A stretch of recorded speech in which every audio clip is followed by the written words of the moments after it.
Berlin. Nearly half of Captain Thompson's force were burning wrecks scattered across the East German countryside, a stark reminder of the men who had laid down their lives. Yet it wasn't the time to dwell on the dead. Their sacrifice meant the Allies had advanced within touching distance of their goal. Countless souls now depended on them crossing over the line.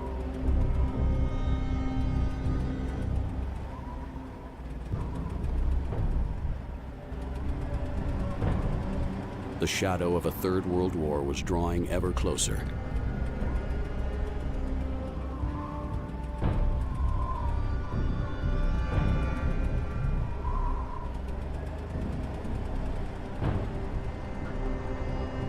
Air support was gone, curtailed by the worsening weather conditions. The only thing Thompson and his remaining tanks had left was the strength of their resolve. Somewhere beyond this hellish fury, the cream of the Russian army, the 9th Tank Division, lay in wait.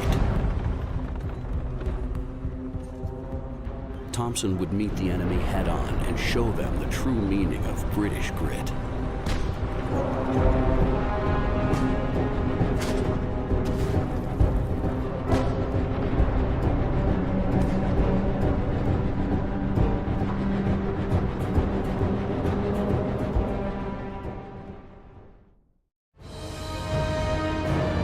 Thompson stared at the ring of Soviet steel that encircled the city.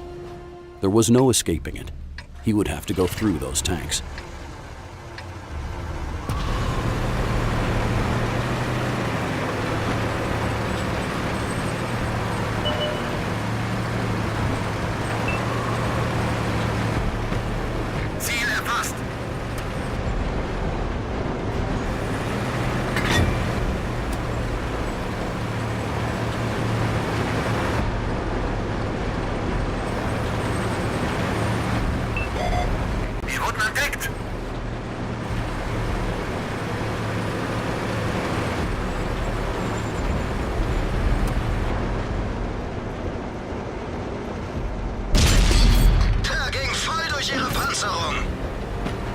Feuererlaubnis erteilt!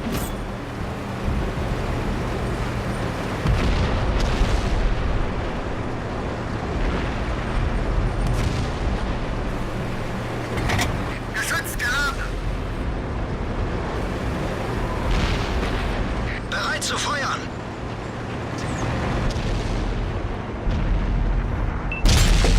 Wir haben sie böse erwischt!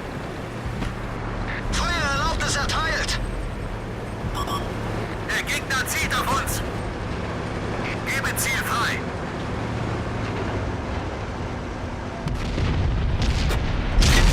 Der ging nicht durch.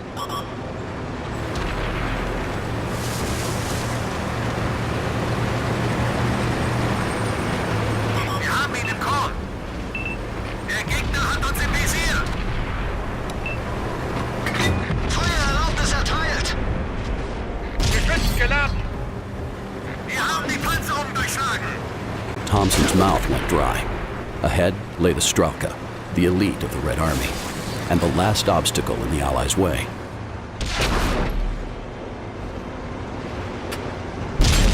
Der ist sauber durchgegangen!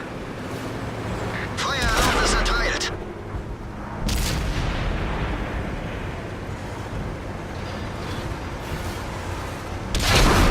Kette beschädigt! Sie haben uns entdeckt! Geladen! Leg los!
ausgeschaltet. Feuererlaubnis erteilt.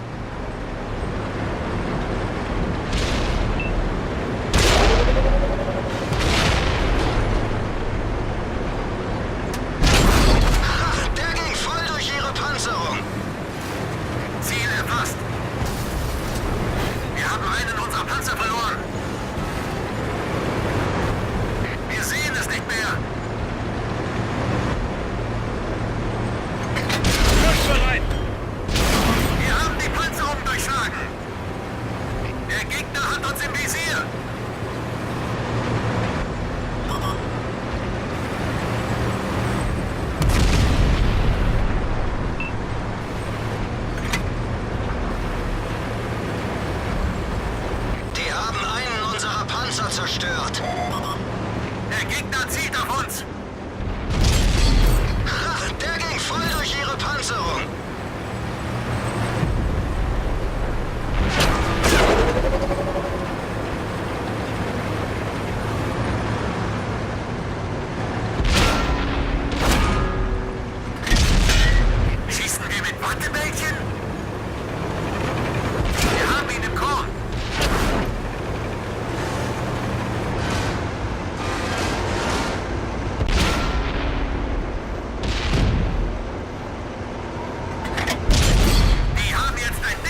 Berlin was over.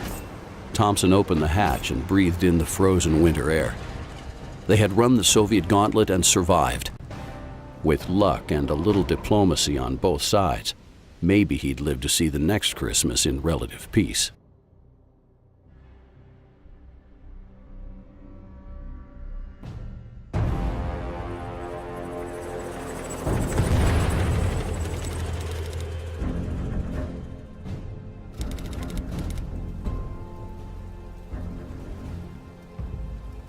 Thompson's men had broken through the blockade around Berlin. The path was now cleared for Allied supplies to reach the starving population. Thompson had lost so many tanks to the Russians. The fighting had been fierce. The price had been high, paid by the blood of his men. For some families back home, this would be the first Christmas without a father, a brother, or son. From the ashes of grief, hope would spring once more. Berlin could breathe again. The grip of Soviet rule had been loosened. For now, the threat of another conflict lay unrealized. Politicians on both sides had been hesitant to escalate the situation any further. The world just wasn't ready for another global war. Yet, this was a defining moment in history. One which would see both sides staring across at one another with deep resentment and suspicion. It also heralded the birth of the UN and ensured a nervous peace held across Central and Eastern Europe. As for Thompson, his name would become as synonymous with the desert rats as Montgomery's own. The captain's selfless actions and that of his men ensured the citizens of Berlin had more reason than most to be thankful one cold Christmas Eve in 1948.